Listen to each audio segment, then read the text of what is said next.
అందరికీ నమస్కారం. రెగ్యులర్‌గా సిల్వర్‌కి, గోల్డ్‌కి సంబంధించి రేట్లు అప్డేట్ ఇచ్చేది డివోషన్ ఛానల్ కదా! అందులోనే పెడుతున్నా.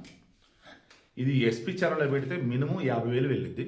బట్ డివోషన్ ఛానల్‌లో పెడుతున్నాను. ఇది ఎంత వెళ్ళాలి ఏంటి మీ చేతిలో ఉంది. ఎందుకంటే నా కళ్ళ ముందు జరిగిన ఒక ఇన్సిడెంట్. ఐ డోంట్ నో ఇది అసలు ఏం కోయిన్సిడెన్సో నేషనల్ వైడ్ ఒక expert analyst and the same time stock market సంబంధించిన దిగ్గజం. అతను కూడా సేమ్ స్టోరీ వచ్చింది.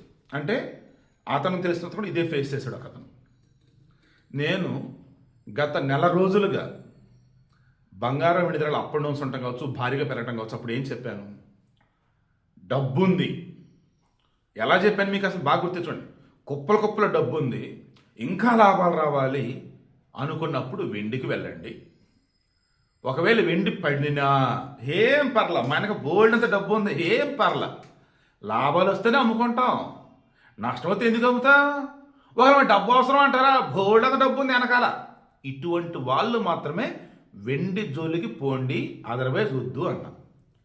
మన దగ్గర ఒక సబ్స్క్రైబర్ 3,20,000 రూపాయలు, 3,40,000 రూపాయలు ఉన్నప్పుడు నాకు ఒక కామెంట్ పెట్టారు.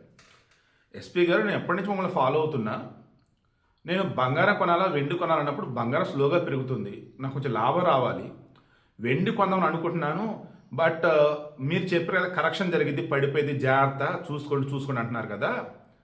ఒక రేటుకి వస్తే అమ్ముకోండి, మరీ లాభాలు వస్తాయని చెప్పేసి ఉంచుకోవద్దు, పడిపోయింది, జాగ్రత్త అంటున్నారు. నాకు అది భయం వేసిన కొనట్లేదండి వెండి అని.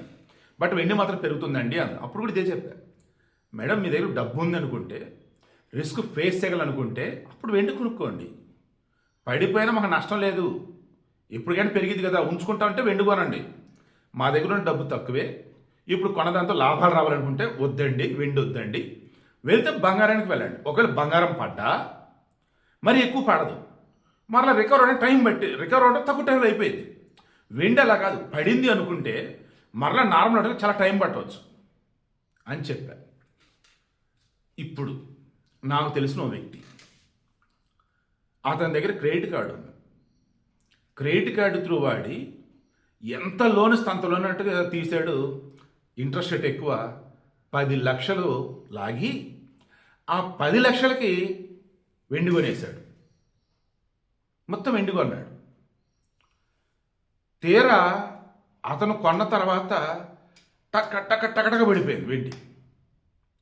ఇప్పుడు అతను ఆ కొన్నదానికి సంబంధించి ఆల్రెడీ 5-6 లక్షలు అప్పులో ఉన్నాడు. తర్వాత అతను తీసుకున్న దేని మీద? క్రెడిట్ కార్డు మీద. ఇంట్రెస్ట్ రేట్ ఎక్కువ. అండ్ ఇప్పుడు ఏం చేయాలి? అతను నెల ఈఎంఐ కట్టాలి. అతనికి వస్తున్న డబ్బులు ఎంత? శాలరీ కావచ్చు, బయట బిజినెస్ కావచ్చు. ఇప్పుడు అతను ఖర్చులన్నీ పోను, ఈఎంఐ ఎలా కడతాడు? ఇన్వెస్టేషన్ దాని దగ్గర వచ్చేసి లాసుల్లో ఉంది, దాన్ని ఎలా ఓవర్కమ్ చేస్తాడు? ఏమన్నా అసలు ఎందుకు ఇంత అచ్చేస్తా? బంగారం విషయంలో కూడా నేను ఏం చెప్పాను? మీ దగ్గర ఉంటే డబ్బు పెట్టుబడి పెట్టాలి, లాభం రావాలి అనుకుంటే బంగారంకి వెళ్ళండి. అది కూడా స్లోగా అవుతుంది. ఒకవేళ సడన్గా పెరిగినా తగ్గినా ఇబ్బంది ఉండదు, టైం పట్టినా సరే ఈజీగా మీరు రికవర్ అవ్వచ్చు అని చెప్పాను. అక్కడ కూడా బాగా గుర్తు తెచ్చుకోండి. 6 months బ్యాక్ అప్పుడు చెప్పాను నేను, బాగా పెరుగుతుంది ఊహించిన విధంగా.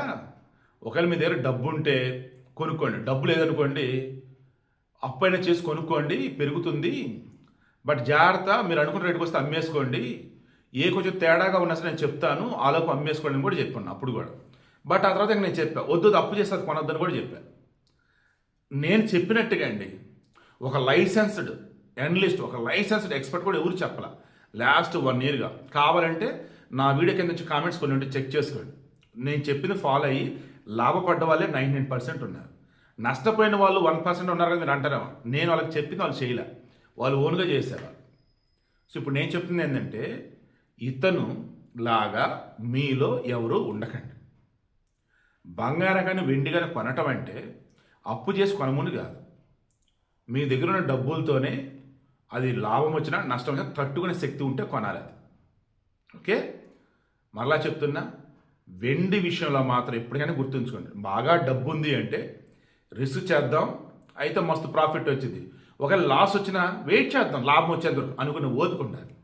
బంగారు విషయంలో మాత్రం స్లోగానే పెరుగుతుంది. ఒకవేళ పడ్డా కానీ గట్టిగా పడింది అనుకుందాం, నెమ్మదిగా రికవర్ అయితే అయింది. ఒక 2-3 నెలలు టైం పట్టింది కోలుకోవటానికి. తట్టుకోగలరు మీరు బంగారం అయితే. వెండి అలా కాదు. సో మీ దగ్గర లేని డబ్బుతో దట్ మీన్స్ లోన్లని, అప్పులని, చేబుదులని ఎందుకు చెప్పండి? వద్దండి, పోవద్దండి.